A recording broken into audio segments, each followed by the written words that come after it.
Crone's getting a split. Mizzy in front of the 100. Crone goes up the inside and Crone takes the lead in the Coolmore. Crone draws clean out from Mizzy. It's a Queensland victory. Crone beat Mizzy.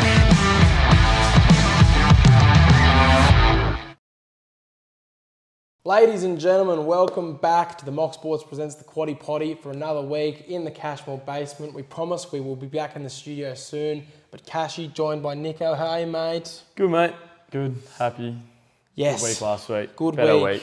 Good week. Not a lot of winners, but they all came at very good value. Yeah, 100%. I know I had a good couple winners in there for some good prices, so we definitely turned over some profit there last week, which was good. Well, I did anyway, so... Yeah, I did in the futures because of that Celestial Legend play. Bank account was looking good purely because I got on it at that price. I told you all to get on it about 4 weeks ago at $11. So that was fantastic. So I think he'll be really hard to beat in a Doncaster handicap if he gets a low weight and he goes there. But he'll have to be contesting with the Think About It. It's the Obam Buramires of the world. Can he beat them? Remains to be seen. But we'll touch on your big win, mate. We were told we were idiotic for going against Imperatriz, and you told the world no, Cylinder, and look what happened. Yeah, look, the way it kind of came out, I think actually a lot more people kind of supported us with going against Imperatriz than we've seen in the past. Yeah, you get that odd comment that you always do, and that's not going to bother us. But yeah, it was a bit more support there than I thought, considering. But I think Imperatriz, I heard, pulled up lame in the end. Yeah, I believe she had an internal bleed or something, and Buenos Noches, he was lame. Yeah, the top two in the market both pulled up with issues, which is why they sort of faded so badly in that last 100 metres. Yeah, so I definitely think Imperatriz is still a horse to follow, and it's definitely not a write-off from here. I think if that run didn't go too bad, it'll be she'll come back pretty good next run. I think Cylinder, that was just her peaking race, right weight, pretty low weight, had some kilos on, and that's why I got on, and I was happy to take the chockies in the end for that one. But we moved straight on because that's punting, guys. So you take the win when you can. So we'll go to the next one. 100%. Another big talking point coming out of the last week. Switzerland, again, looking very smart, confirmed for the Golden Slipper now. J-Mac came out and said, this is the horse I want to be on. He's locked in. Switzerland will be ridden by James McDonald, Storm Boy by Ryan Moore.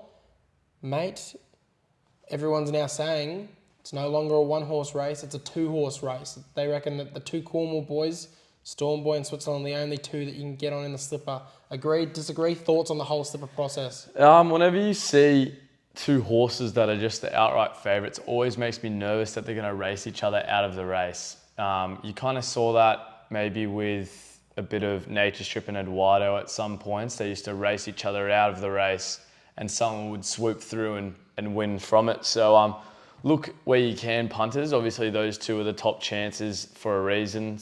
Storm Boys looked amazing. Switzerland as well has looked fantastic.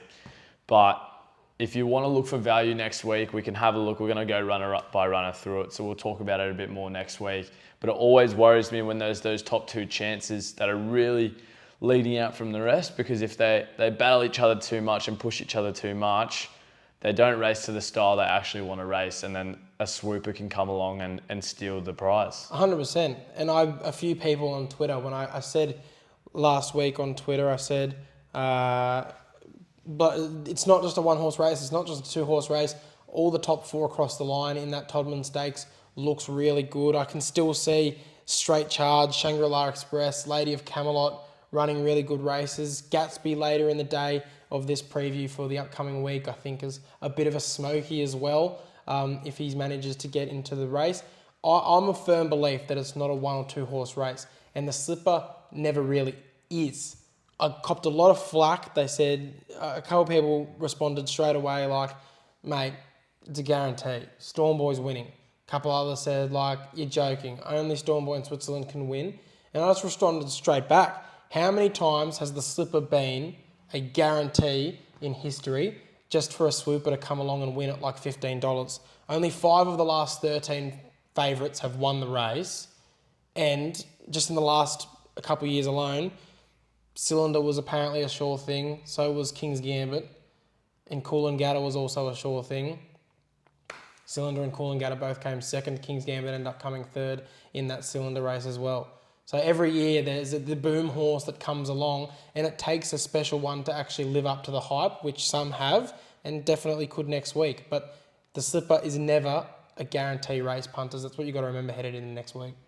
Yeah, just before I forget, shout out to George, sent me a text during the week. I did say I didn't cop too much smack about Imperatriz, but I did get a message from George saying that I know nothing and Imperatriz wins easily, and then he didn't answer my reply message when Cylinder won. So, George, watching you, mate. So, But Jack Jenkins got around you. He knows. Yeah, saw that. He sent us a message late in the early hours as well. So, yeah, shout out to Jack. Don't know if he'll be listening, but the only other thing to touch on is Osmosis, well and truly back. Of course, this pod's constantly on Osmosis watch. Track Gallop at the Kensington races. Looked nice, big, strong, quick. Next week, first up in the Galaxy. Another one of the big futures bets. I told you to get on at $8. He's into like $3.50, $4. Hopefully he just comes out and win, and we just have a massive collect there. And I don't see any other horse beating him other than maybe I Am Me. That's it, basically. But anything else to touch on before we get to the listener questions? Quite a few this week. Yeah, quite a few. We'll just get straight into them. First one, thoughts on Kiwi horses coming across. Any you two think are up to Australian grade? Orchestral in the Vinery Stud.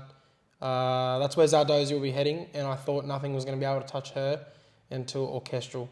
It's kind of like Prowess last year came along and just showed us how the Kiwis get it done. Yeah, Orchestral is going to be very hard to beat in the Vinery Stud. Yeah, you took the words out of my mouth, mate. We'll move on. Henry Bear, was Cylinders win luck, or is it in for a big couple of weeks?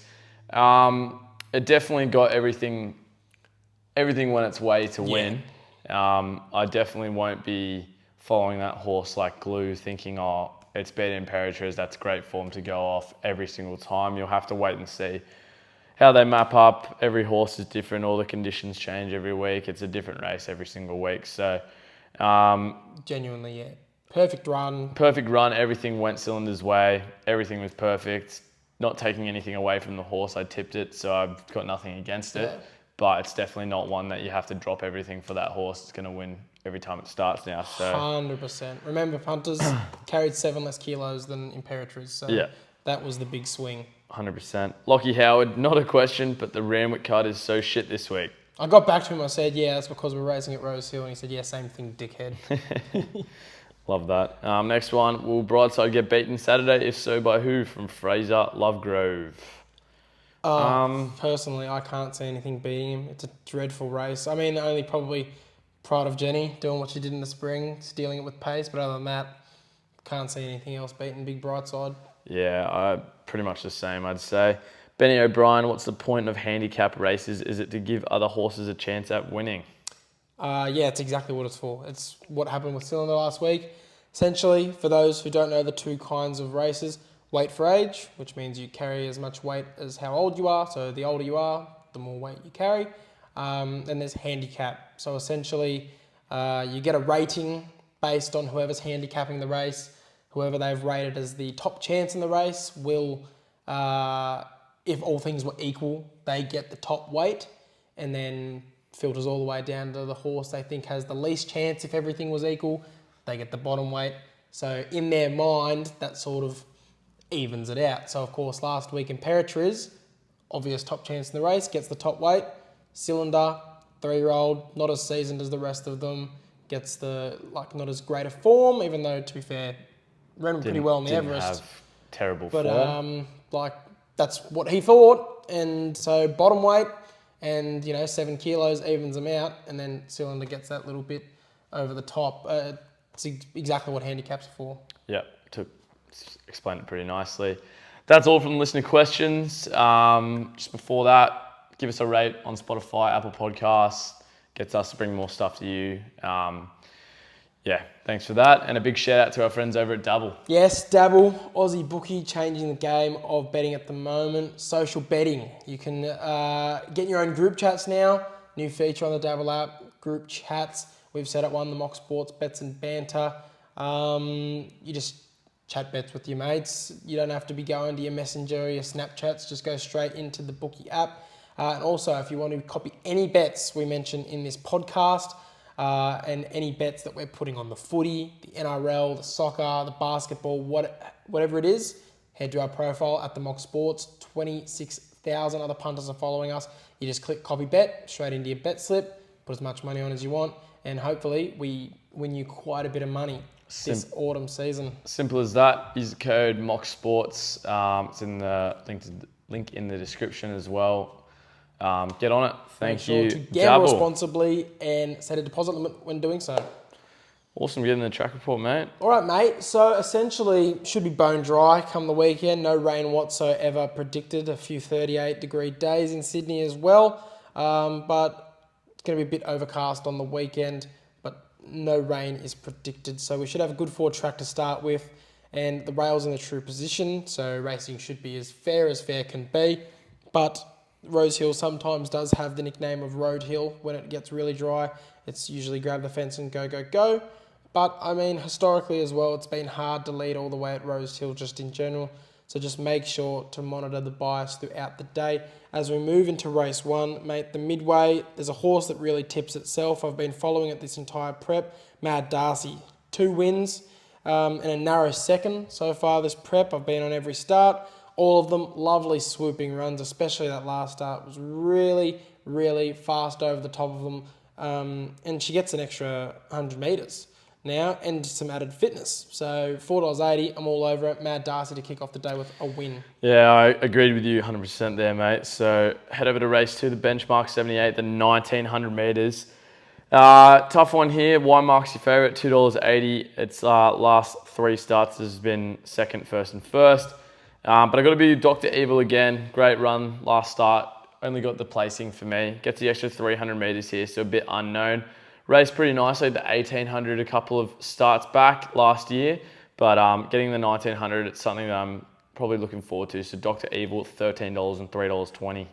I'll be on Dasho Lenny. Everyone knows I love an important Dasho Lenny. Fits the bill. Won excellently when first up in the country. Weekday meeting at Sandown. Sat quite a bit off the leaders there, and still managed to come around and beat them quite convincingly.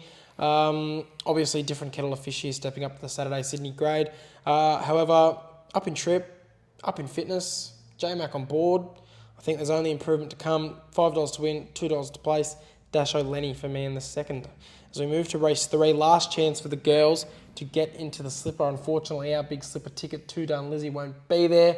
I assume she'll end up in the Percy Sykes Stakes in a couple of weeks after the slipper. Big bet there. I believe she's still about $12. It's another little cheeky futures for you. But I'm going to be with Fly. Form behind Switzerland and Manal. 2 of the better chances heading into the slipper. You've got Manal, who I still think is going to fly under the radar a little bit in the bookies. And then Switzerland, of course, one of those horses we talked about earlier. So, I mean, surrounded by the best form you could possibly have. Not named Stormboy. So as long as she doesn't get too far back, $4.80, great price, Fly. I'm taking the other favourite, Castagna. Annabelle Neesham trained, won last start in front of Embassy, and then has also some form behind Switzerland as well, following just under 3 lengths behind. So Zach Lloyd gets the ride. $3.30 for me as well. As we move over to race 4, the other 2-year-old race. Yes. Last chance for the boys here. Another tough one. Gatsby's your favourite, $2.30. Won last start, obviously very nicely. Deserved favourite here. I'm going with a Node, another gay horse. There's just so many of those 2-year-olds that they have. Hieronymus is on board, who's been riding the 2-year-olds pretty well this season. $8.50 and $2.45 last start. Third place behind Castagna, my last tip. And then won the start before that. Won the start before that, and it's had a couple trials in between that's won as well. So a Node will be my tip for the 4th.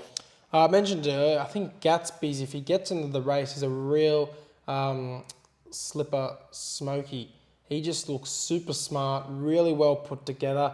Waller's had a really strange avenue to the slipper if he gets in here. Debuted at Canterbury. I wonder how many times you could go back through in history and see a slipper winner debuting in Canterbury on a Friday night. But I just think he's really talented. He put him away with ease on debut.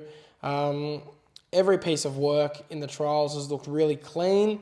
I think he's going to stalk a node, I would feel, who's probably going to be the leader and just hopefully run past him in the end. And I mean, I believe Shinzo came out of this race last year, I believe. Don't quote me, that's not gospel, but I'm pretty sure Shinzo came out of this race and went 1 week later and managed to win it for Chris. So, I mean, who knows? Gatsby could be that slipper smoky that is flying under the radar. $2.30 here, I'm very confident in him. As we move to race 5, 2,000 metre, just fine. I reckon he bounces back here. Shocking in the Very Elegant Stakes. Shocking. But to be fair, we've talked at length last week how shocking that track was. You couldn't really do anything on it. Despite it being leader's bias, he just really didn't want to let down. And cause I feel like it was way wetter than the track managers let on. I think, fitter, drier, up and distant, maps to lead here. $2.50, just fine. Yeah, I'll take Lindemann just to go with something a bit different. $2. Great run last start, third in the Very Elegant Stakes. So not too bad there. So we'll go Lindemann, something a bit different, but I don't mind just fine as well. Head over to race 6 at the 1100 metres. Airman is your favourite, $3.20. I'm not too sure here. There's a couple different ones that I really like, but I think I have to be with Red Card. That last start at Hawkesbury, at Rosehill. There was a trial at Hawkesbury, won by just under a length, and it looked pretty nice. Red Card for me, $3.60. Dashing Legend for me here. I think Joe Pride has really gotten the best out of this mare. The last prep, its first prep under Joe Pride, looked really, really strong. All the trials since have been really smart. So I think considering that she's yet to miss the placings at this distance, yet to miss the placings when first up, has only ever missed the placings once when on a good track, maps really well to stalk the leaders, should be one of the strongest home, and at a price of $6.50, $2.30, I'm pretty confident she'll at least place. So I'm happy to take the each way odds there. Dashing Legend in the 6th. As we move to the 7th, the Far Lap Stakes. Waller is well known for targeting this race with his best filly that isn't in the Coolmore. And so, I mean, Toodle Levita, I think, fits that bill. You've got Mare of Mount Buller as well, but I think Toodle Levita is better than that horse. Huge last start in the Surround Stakes. No right to have gotten into the placings considering it was paying like $100 to win. Super strong late. It just proved that the market had undervalued her. They're not missing her this time. She's at $9.50 to win, $3.50 to place.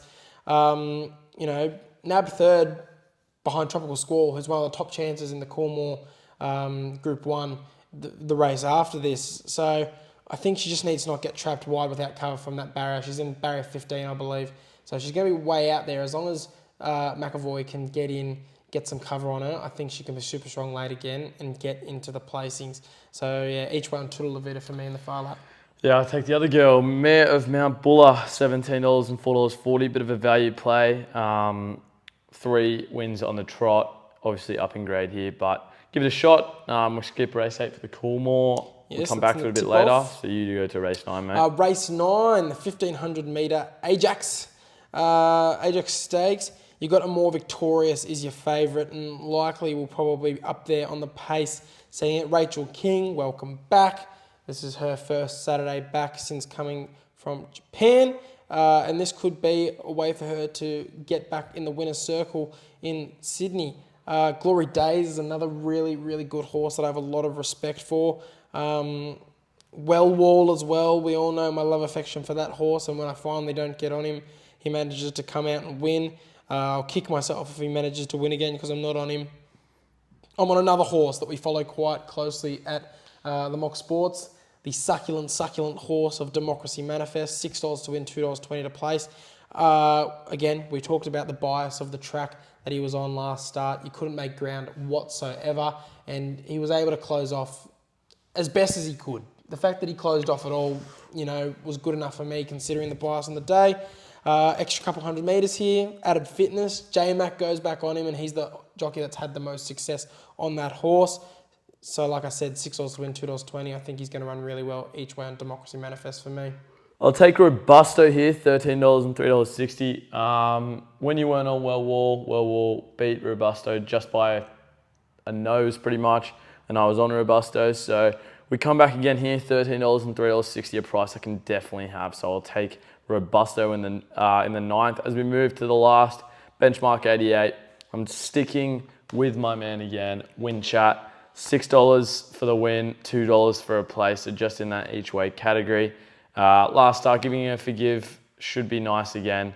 Let's go, Win Chat. Yeah, drops back from the outer crack at the group, didn't quite hang, comes back here, should be very, very strong. Tavi Time, short favourite, might just win, but can't be on it at that price. So I'm going to go Gently Rolled. Been stepping up in grade and performing better and better with every run here. Zach Lloyd has stuck all the way through, which is a positive sign. Should be super strong late, and I'd be surprised to see her finish very far from, the top three. So considering she's at $6 to win, $2 to place, each way, I much prefer to go each way on a horse, get on that $2 to place instead of taking a $1.60 favourite in Tavi Time. So Gently Rolled to finish off the day for me at Rosehill. Mate, the tip-off. You're way out in front now, thanks to your cylinder bet. You're about 13 points clear of me. Actually, no, you're about 8.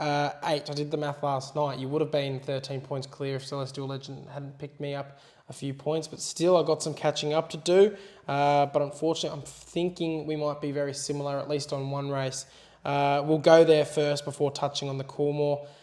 Crazy to think that the All-Star Mile was our main event for this episode usually. But no way it's going to be the main event considering what it's ended up this year. No, 100%. It's a pretty boring field this year.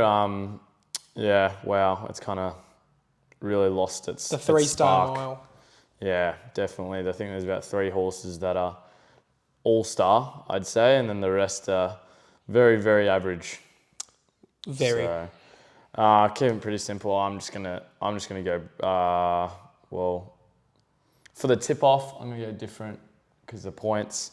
Brightside wins in my books, but I'll go Mr. Consistent. I'll go Buffalo River for a place for this one, just to snag a third place, and that should get us some points. $5.50. $5.50. 5.5 points if he manages a place. Imagine if he gets up and you just snag 40 points and you're just gone for the rest of it. But that's going to happen now, isn't it? Because I'm going to go Brightside. I think that's 3 points I should be getting if he wins here at $1.75 and $1.20 to place. Winners win, and Brightside, he'll probably... Best horse in the country, or Fangirl's still the best horse in the country? If this was a better field, I'd say him winning here would make him best horse, but this doesn't prove shit if he wins this. Fangirl would probably lose this. Yeah, but I think he'll probably make it close, as he has been. He won't be winning it by a mile, so... He'll win if Pride of Jenny doesn't swoop it. But if Pride of Jenny doesn't wreck it with just going out and running stupid sectionals, Brightside will swoop home, and I reckon I'll only the barrier beats him, plain and simple. So we go to the Coolmore, mate. We've got a few stats to go through. Last week the stats proved true with Imperatriz. Can it prove true again? Let's have a look here. Let's go through the key facts and stats that you need to know before making your pick in the Coolmore Classic. 3-year-olds have won 8 of the last 30 editions. Only 2 favourites have won in the last 20 years, the last one coming all the way back in 2011. 32 of the last 39 winners have finished in the top 4 in their last lead-up race. Barrier 2 is the most successful barrier in history, whereas barriers 6, 10 and 13 are the least successful barriers. Only 6 winners have carried more than 57 kilos in the last 40 years. All right. So, last week the stats said don't go anywhere near Imperatriz. The stats kind of hinted not going anywhere near Zugotcha this year. This week. But I mean, I can admit she'll be hard to beat. She's very good. And the only thing that really is the ground conditions, really. If it's real dry, like you said, she's a bit better when it gets a bit wet. She's still the best chance in this race. I'll give you a bit of trivia.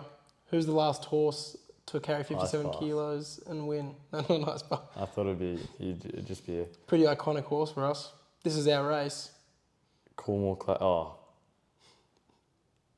Crone. Crone. Mizzy's in front of the 100. Crone goes down the outside.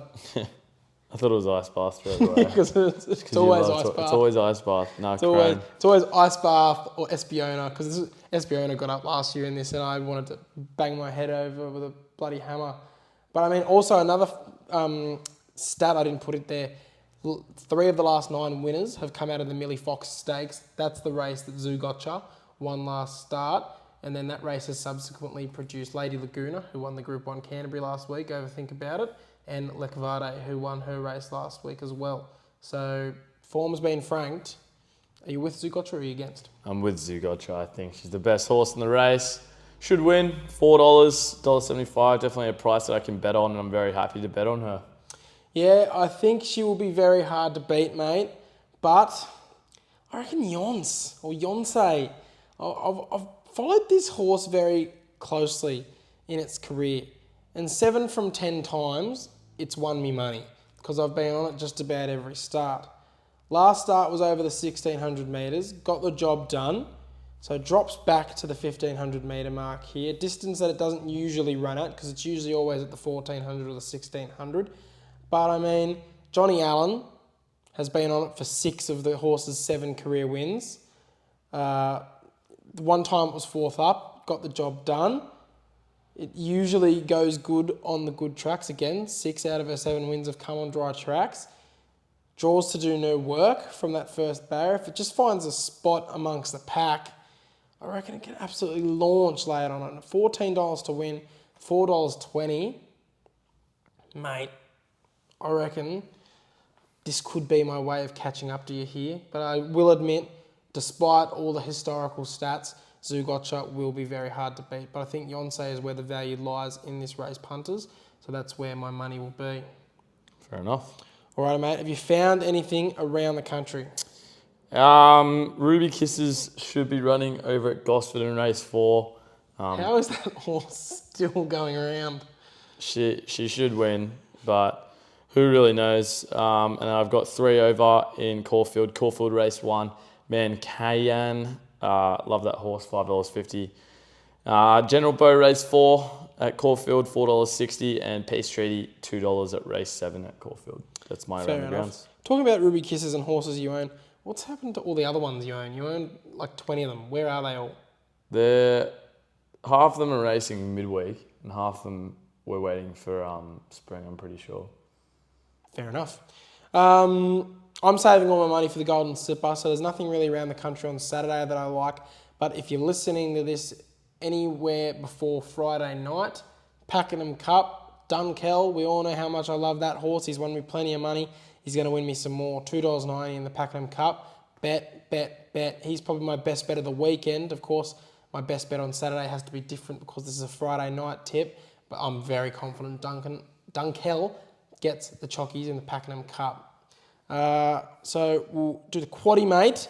Race 7, Tutta La Vita, Macarena, Mare of Mount Buller and Saltcoats. Race 8, Zoo Gotcha, Yonsei, Tropical Squall and Vienna Princess.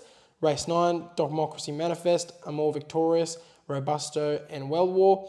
Then race 10, Tabby Time, Wind Chat, Gently Rolled and Sweet Mercy for our good old mate Will Mitchell there. $50 gets you 19.5%. Who's your best bet on Saturday? If you're going to have one bet around the country on Saturday, who's it going to be and why? It's a tough one. I'm going to go Zoo Gotcha here. I think she's my best bet. She's the one I'm definitely most confident on. $4, $1.75. No, it's a bit of a bigger price for a best bet, but she's probably the one I'm most confident on out of anyone. So Zoo Gotcha. Fair enough. I'm just going to go Gatsby's in the Pago race 4 there at Rosehill. I just think, like I said, really strange lead up. And again, I checked. Shinzo did come out of this race last year. So, I mean, Wallart is, no stranger to sending a horse he's very confident in to this race to get him into the slipper to run well the week after. So, at $2.30, I think he's going to run a good race. What's with me? I keep going 2-year-old races, the most risky races is my best bets, but I'm just that confident that he's going to get up here. So Gatsby's for me. Very nice. All right, mate. Anything else to touch on? Save your money this week, punters. Like Lockie Howard said, it's a shit week of racing. And then next week we've got week's obviously the slipper. So Group 1's galore. Some good money to be made next week. Obviously, you got footy back as well, so there's a bit more money to be made elsewhere around the country. So I'd look elsewhere. Unless you really like some, go ahead, but do what you have to do. Yes, if you're gambling this week, make sure gamble responsibly, set a deposit limit, think about what you could be buying instead, but make sure tune in next week. That's the big one, the Golden Slipper. We'll be going through runner by runner, sorting the pretenders from the contenders, doing that in the spring. We managed to think about it. Oban Buramai, Zardozi, without a fight. And then literally the only one we didn't hit was the Cox, because neither of us went for the Hong Kong horse and the Melbourne. But yeah, we went 4 for 6 in the spring features. Hopefully we can start off with the autumn features with a big win, eh? So make sure you're tuning in here. Spotify, Apple Podcasts, YouTube, this time next week. See ya, punters. See ya.